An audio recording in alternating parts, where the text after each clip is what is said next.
اب یہ فیصلہ آ گیا ہے نا، سوال یہ ہے کہ اب اس کو امپلیمنٹ کروانا آسان ہوگا، کیونکہ جس طرح سے ابھی آپ نے بات کی کہ اس سے پہلے سپریم کورٹ نے اپنے فیصلوں پر عمل درآمد کروایا اور وزیر اعظم تک کو سپریم کورٹ کے فیصلوں کے نتیجے میں ہی گھر جانا پڑا، لیکن آپ نہیں سمجھتے سر کہ دوز ور ڈیفرنٹ کورٹس؟ ابھی تو عدالتوں میں تقسیم بڑی واضح ہے، اب یہ فیصلوں پر امپلیمنٹ کرنا اتنا آسان ہوگا جتنا کہ ماضی میں تھا؟ اب تو زیادہ آسان ہے. اچھا، اس دفعہ تو ساری وکلا برادری ساتھ کھڑی ہے اور پہرا دینے کا ان کا عزم ہے اپنے چیف جسٹس کا پہرا دینے کا. وہ ساتھ ہے. وہ اس زمانے میں تو آپ حملہ کرا سکتے تھے سپریم کورٹ پہ. اب کوئی حملہ کرا کے کوئی بھیجے تو کوئی جتھا ادھر اسلام آباد سپریم کورٹ میں. اس وقت تو بہت کمزور ہے یہ شریف برادران. شریف برادران وہ ٹھیک ہے ایک وزیر اعظم ہے، اس وقت بھی وزیر اعظم نواز شریف تھا، اور اس وقت وزیر اعظم دکا بیٹھا ہوا نہیں تھا لندن میں، مفرور بھی اور مجرم بھی ثابت ہوا. اس وقت جو عوامی طاقت لگتی ہے وہ بھی ان کے خلاف ہے بڑی سخت. لیکن سر وہ تو یہ تو الیکشن سے بھاگ ہی اسی لیے رہے کہ یہ ڈرتے ہیں کہ الیکشن میں کوئی ووٹ کاؤنٹ ووٹر ہی نہ ملے ان کو، کینڈیڈیٹس نہیں ملیں گے ان کو. یہ نون لیگ کو آپ دیکھیں گے. اب یہ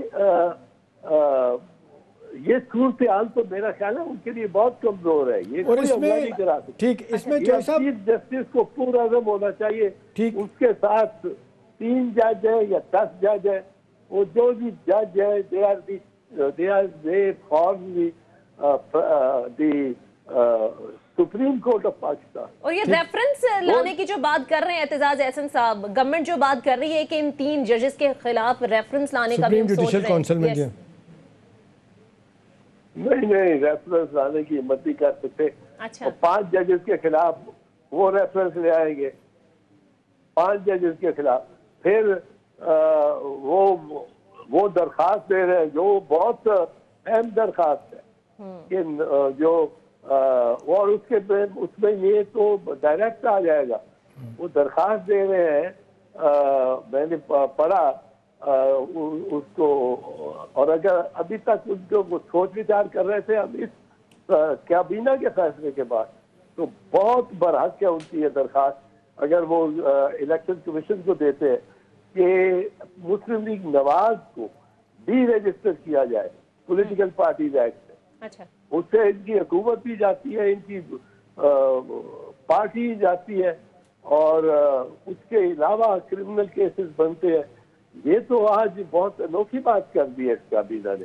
اچھا، اس میں جو صاحب اب الیکشن کمیشن پورے اعتماد ہے کہ فوج ہمارے ساتھ ہے. ٹھیک، اب سپہ سالار میں یہ نہیں کرنا کہ سپریم کورٹ کے آرڈر کو وائلیٹ کرنا، اسے نہیں کرنا. یہ میں آپ کو لکھ کے دے سکتا ہوں. اور یہ چیف جسٹس صاحب نے ایک سٹیج پہ کہا بھی تھا جب پچھلے 2-3 دن کی ہیئرنگ میں کہ ہمیں ضرورت پڑی تو ہم فوج کی مدد بھی لے سکتے ہیں.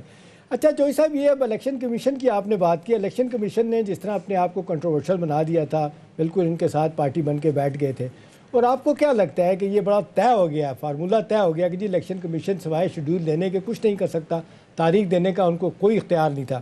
ابھی جو ڈائریکشن دی ہے جوئی صاحب سپریم کورٹ نے کہ جی آپ انتظامات کریں، اور آپ کے ساتھ اگر کوئی نہیں کھڑا ہوتا، آپ کو سپورٹ کوئی ادارہ نہیں کرتا تو ہمارے پاس آئیں، تو آپ کو کیا لگتا ہے کہ الیکشن کمیشن اب کیا کرے گا؟ دیکھیں جی، یہ آرڈر احتشام صاحب میں پہلے دن سے کہہ رہا ہوں، میں 1 مارچ سے کہہ رہا ہوں جی، یہ آرڈر سپریم کورٹ کا آرڈر ہے. یہ آپ کا میرا آرڈر نہیں ہے. ٹھیک، یہ کسی ماتحت جج کا آرڈر نہیں ہے. یہ کسی D C commissioner chief secretary کا آرڈر نہیں ہے. یہ سپریم کورٹ آف پاکستان کا آرڈر ہے. اس میں ہر حالت میں اس میں اوبے ہونا ہے. ٹھیک، اس پہ عمل ہونا ہے. کوئی اس سے مفر ہی نہیں. اور میں تو یہ چاہتا ہوں، یہ دونوں جج بڑے دبنگ جج ہیں، عمر عطا بندیال بھی اور قاضی خیری صاحب بھی. اب وقت آ گیا ان کے. اب یہ ایک آرڈر ہے جس کو انہوں نے اس طرح جان کی طرح